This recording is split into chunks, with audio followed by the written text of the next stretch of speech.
Welcome, food travelers. I'm Simon. And I'm Micah.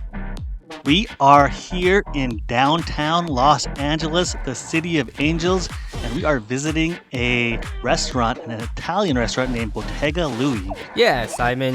This restaurant actually has two locations, one in downtown LA and one in West Hollywood. The one we went to, as Simon said, is downtown LA. And as I mentioned earlier, this is an Italian restaurant, but there actually is a lot of French influences with the things that they offer. And so the menu is kind of a mix. They offer some pizza, pasta items, but then also, as you can see as we walk through the front portion of the restaurant, a lot of pastries and desserts that are very French influenced. Yeah, there's so many options to choose from, and restaurants kind of broken into two halves, the cafe section and then the main dining section. And in this cafe section, we actually picked up some macaroons on our way out after lunch here. And one of their seasonal flavors that I remember that we had here was the pumpkin. And that was really, really, really good. Yeah, Michael, I definitely agree with your assessment there. The macaroons overall are pretty well good too. And from all the pastries, I've had some of these pastries before in prior visits, and they were all delicious. And as you can kind of see throughout the video, you'll see that they very are good at focus on the packaging and how just the details that they put into each of the things that they sell. It's very, very beautifully done. Yeah, they have a lot of these packaging where you can purchase as gifts, and they also have a lot of pastries, as Simon said. And throughout all the visits that we've been here, I've never had a bad experience coming here. I remember all the cakes that we ate in the past trips as well, and this was always a really, really good spot for that. Yeah, the interior is very unique, and one of the things that for me that kind of really stood out is just how high the ceilings are. And in the video you'll see it's just towering. You know, there's no worry about any headspace because there's just so much space. The ceilings themselves are beautifully done.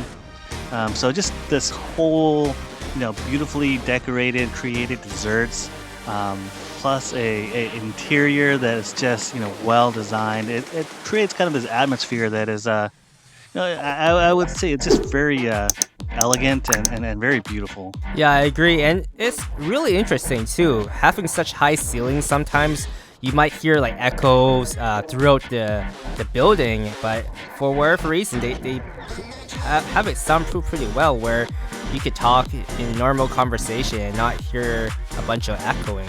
Yeah, I agree. You hear the kind of the ambiance noise of people talking as they're dining or they're going through buying things, but nothing that's kind of overpowering where you're just kind of like, oh, I can't hear anything. It's very difficult. And I know in some previous dining experience we've had, Micah, where either the music or something is just so loud and it just made hearing either the wait staff or whatever just so hard. And in this case, it was not. Yeah, you bring up a really good point there, Simon. I definitely appreciate that, not having loud booming music while I'm eating. So this is definitely a great place for that. And also, I think it's a good place to bring your family too. Yeah, I agree. It's it has that open kitchen concept as well, and that's something that we've been kind of running into more lately as we've gone to various restaurants lately. And in this case, they are an Italian restaurant, so they do offer handmade pizzas, and we do have a video of the chef making a handmade pizza.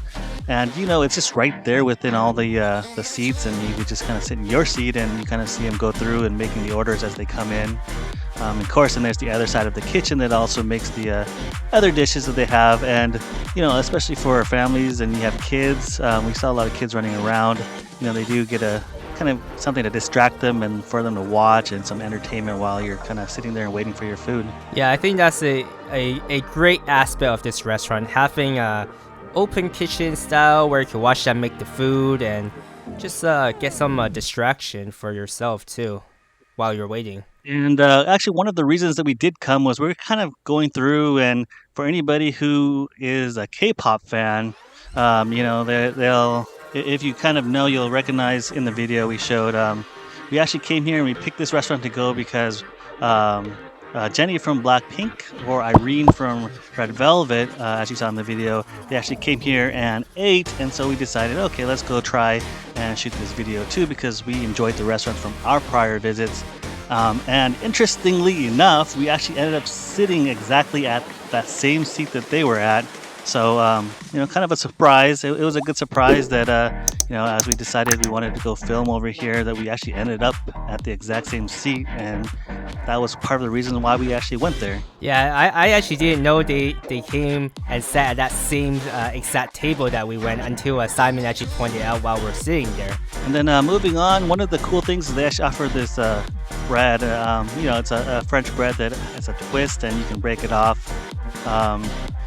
I did enjoy the bread. The one thing I kind of wish was a little bit better, in my opinion, would be the butter. It was too hard. I enjoy kind of a soft, more kind of fluffy butter. And so in this case, it was pretty hard, almost like it was in the refrigerator. So it came out pretty hard and kind of made it difficult to spread. Yeah, it kind of reminded me of airplane butter. When they bring it out from the airplane and serve everybody bread and butter, and it's just frozen, and wherever you do, it just doesn't spread very well. Yeah, I definitely needed a few minutes or more to kind of thaw out and get soft. But, the taste was there, of course, and that's always good. And then kind of moving on to our dishes, we both ordered kind of the same thing, which we tend to do often. And in this case, we both ordered the croque madame. Yeah, and Simon did mention that he wanted fries, but what caught my eye was actually the portobello fries, and for whatever reason, I really wanted to try that one, so that's what we got.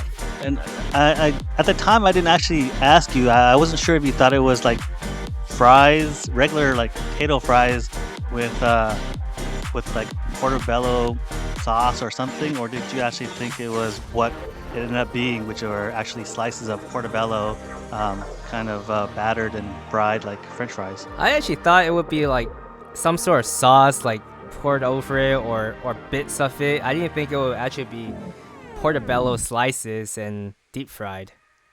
So it kind of took me by surprise, but it was still okay. Yeah, I agree. The flavors were there. It tasted really well. Overall, the food from this visit and prior visits were always have been really good. So that's why I was happy to come back and try some of the dishes again.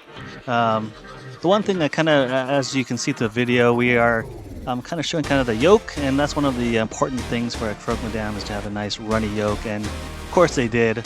Kind of one of the things I wish it was like the yolk was there was more of it.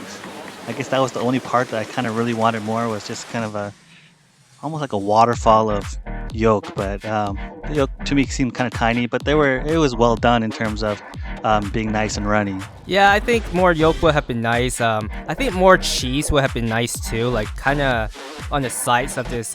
You can see it's kind of bare. I think more cheese definitely would have solved that too. Yeah, I agree. And the portion size was a lot bigger than I remembered, or at least that I thought it would be, because they did use that focaccia bread as the base to build the croque madame, and it was pretty large. So it actually made kind of the whole brunch that we went to at this time pretty a large meal. Yeah, I totally agree. I felt like I was so full after this meal, and I think actually one of them we probably could have shared it and probably would have felt a lot better. Definitely a lot of food for what you get there. Yeah, I agree. Maybe we could have ordered one of that if we knew what we know now, and then maybe try something else instead of both getting the same dish. But you know, you go through and these are the things that you figure out. But overall, I really did enjoy the restaurant. Yeah, I agree. I had a great time there. Definitely will be back again in the future.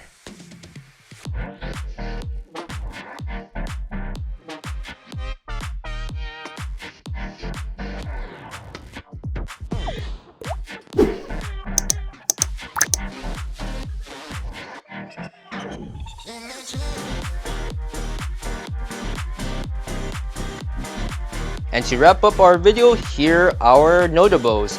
Unfortunately for this one, there are none.